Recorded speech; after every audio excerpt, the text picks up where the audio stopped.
सारे सबका भगत बसले हरि सारे सबका नानी वैरे मां मिरारी सांवरिया ने लाज सीता राम जी ने लाज राधे श्याम जी ने लाज राधे श्याम जी ने लाज जय जय नारायण हरि ओ हरि। महाराज संत लोग हुंडी लेकर के द्वारका में पहुंचे और लोगों से पूछा क्यों भाई यहाँ पे सामल सेठ की पेटी कटे मतलब दुकान दुकान कहाँ है? तो लोग बोले सामल सेठ महाराज मारे या बाजार में तो कोनी पर शायद आथुने बाजार में हुई। मेवाड़ में तो नियम है ना, पूरब ने कहें उगमनो और पश्चिम ने कहें अतमनो है? और उत्तर ने के उत्तराधो और दक्षिण ने के कहीं के दक्षिणा तो कहीं के अच्छा। तो महाराज हमारे इस बाजार में तो नहीं है पर शायद उधर नरसिंह महाराज संत लोग वहां पहुंचे। अब उधर वाले बोले शायद हमारे में नहीं है, उधर पूरी चारों दिशाओं में ढूंढ लिया महाराज पर सेठ सामल हो तो मिले महाराज। संत बड़े परेशान महाराज, पूरी द्वारका ढूंढ ली, अरे कोई तो बताओ कोई तो बताओ। इधर नरसिंह जी ने वो 700 रुपए ले जाकर के राशन पानी लेकर आए, प्रसाद बनाया, ठाकुर जी को भोग लगाया और संतों को प्रसादी पवाई। लेकिन अब करताले लेकर नरसिंह जी बैठे तो नरसिंह जी का मन बहुत व्याकुल है कि मैंने बहुत गलत काम किया, संतों के साथ छल किया, झूठी हुंडी लिख दी। ठाकुर अब तो आपके ही हाथों में है, मेरी लाज रख लेना, हाँ मेरे वचन की लाज रख लेना। और नरसिंह जी कहते हैं क्या?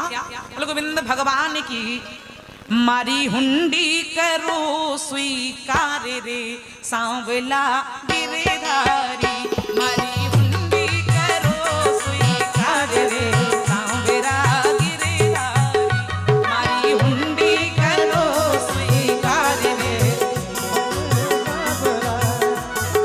सांवला गिरधारी सांवला गिरधारी सांवला सांवला गिरधारी सांवला गिरधारी सांवला गिरधारी सांवला गिरधारी। माने एक ठो माने एक ठो माने एक ठो धनी रो आधार रे सांवला गिरधारी, माने एक ठो धनी रो आधार रे सांवला गिरधारी। काली की सेवा करते हो मैं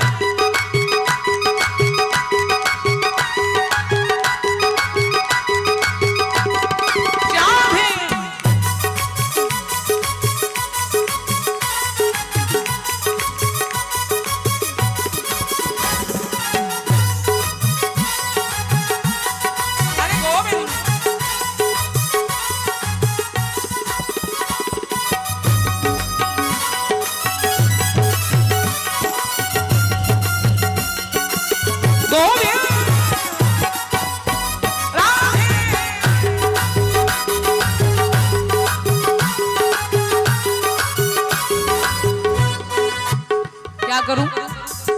मेरे से कल बोल रहे थे देवी जी गानों के ऊपर भजन मत गाना, जिसपे हम नाच सके ऐसे भजन गाना हमारे जैसे। अब क्या करूं? नए गान से लाऊं?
पुकारी, भीड़ पड़ी जब भक्त पुकारी, हे आने हरो हरि कष्ट हमारे, आने हरो हरि कष्ट हमारे, हे आने हरो हरि कष्ट हमारे, आने हरो हरि कष्ट हमारे। बने आए जी, बने आए जी, बने आए जी लखदातारी रे सांवरा गिरधारी, बने आए जी लखदातारी रे सांवरा गिरधारी। श्री राम है।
बीच भंवर में डोले नैया, बीच भंवर में डोले नैया, कोई नहीं तुम बिन खिवैया, नहीं मैं भैया, हाँ कोई नहीं तुम बिन खिवैया, कोई नहीं तुम बिन भैया।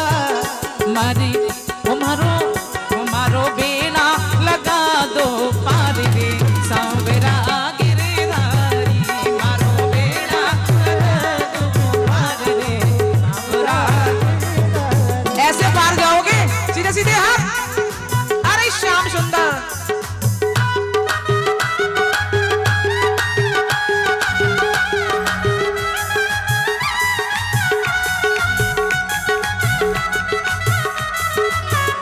नरसिंह जी कहते हैं ठाकुर से, ठाकुर मेरे पास तो और कुछ तो नहीं है, पर पूजा गोपी चंदन भारे, पूजा गोपी चंदन दाते, पूजा गोपी चंदन भारे, पूजा गोपी चंदन भारे। मारी दौलत, मारी दौलत, मारी दौलत है झांझ कर ताले रे सांवरा गिरधारी, हमारी दौलत है झांझ कर ताले रे, हमारी हुंडी करो जी स्वीकार रे सांवरा गिरधारी, हमारी हुंडी करो रे स्वीकार रे सांवरा गिरधारी, हमारी हुंडी करो नी स्वीकार रे सांवरा। हे सांवरा गिरधारी, सांवरा गिरधारी, सावला गिरधारी, सावला गिरधारी, सांवरा गिरधारी, सांवरा गिरधारी, सावला गिरधारी, सावला गिरधारी। माने इकठो, माने इकठो, माने इकठो धनी रो आधार रे सांवरा गिरधारी, माने इकठो धनी रो आधार रे सांवरा गिरधारी। मारी हुंडी करो स्वीकार रे सांवरा गिरधारी, सांवरा गिरधारी, सांवरा गिरधारी, सांवरा गिरधारी, सांवरा गिरधारी।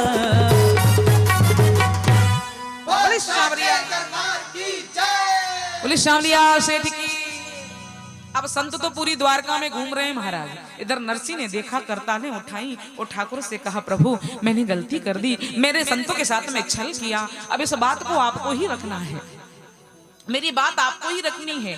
अब पूरे नगर में संत लोग घूम रहे हैं। सांवल पूछे सांवरियारी हाट, कोई तो बता दे माने सांवल सारो ठाट। अरे कोई तो बताओ सांवल साह कहाँ मिलेंगे। पूरा नगर घूम लिया, बार बार 7 दिन हो गए, 7 दिन घूमे। लोगों ने कहा, महाराज आप कम से कम 4 बार आके पूछ चुके हैं, और हम आपको कितनी बार बताएं, सांवल सा नाम का सेठ तो क्या बच्चा भी नहीं है द्वारिका में। बार बार पूछते हैं आप, सांवल सा कठे, सांवल सा कठे, अब कहां से बताएं आपको हम। हमें तो ऐसा लगता है कि आपको कोई पक्का ठग मिला है, सारे पैसे ठग लिए आपके और झूठी हुंडी लिख दी। अब तो एक ही उपाय है कि आप वापस जाओ, 700 रुपया इतनी जल्दी तो खर्च नहीं कर सके, तो जो आधा पर्दा बच गया हो वो मिल जाएगा आपको, जाइए। संतों ने सोचा कि अब वापस भी जाएं तो कैसे, क्योंकि दिन तो एक ही बचा है और हमने सबको निमंत्रण दे दिया, सारी संप्रदाय के लोग कल आते होंगे, संतों की जमातें आती होंगी, और जब यहाँ आएंगे तो भंडारा देने की बात कही थी, अब यहाँ भंडारा हो तब तो मिले, सांवल सा ही नहीं मिल रहा है तो भंडारा करा की कर।